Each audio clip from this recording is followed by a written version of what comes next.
நண்பர்களே, ஒரு குட்டி கதைங்க. நாம ஓடி ஓடி உழைக்கிறது எதுக்காகங்க? இந்த ஒரு ஜான் வயிற்றுக்காக.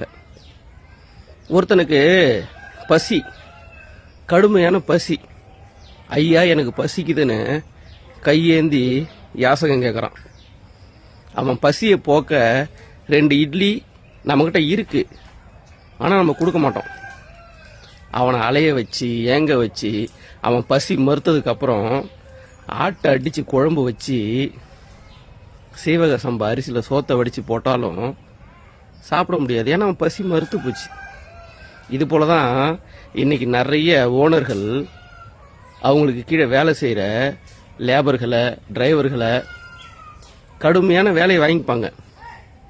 அவங்களுக்கான சம்பளத்தை அவங்க தேவை இருக்கிறப்ப கொடுக்க மாட்டாங்க. அவங்கக்கிட்ட இல்லாமல் இல்லை, கேட்ட உடனே கொடுத்துட்டா அப்புறம் ஓனர்ன்ற பேருக்கு என்ன மதிப்பு இருக்கு? அது போல தான் இன்னைக்கு நிறைய பேர் நடத்துகிறாங்க. நல்லா தெரிஞ்சுக்குங்க, நைட்டு படுத்தா காலைல இயந்திரமான்னு நிலை கிடையாது. வாழ்கிற வாழ்க்கை எப்படி வேணால் வாழலாம்.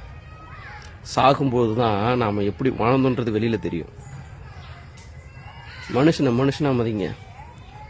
உங்களுக்காக வேலை செய்கிறவனுக்கு அவனோட கஷ்டத்துக்கு உதவுங்க.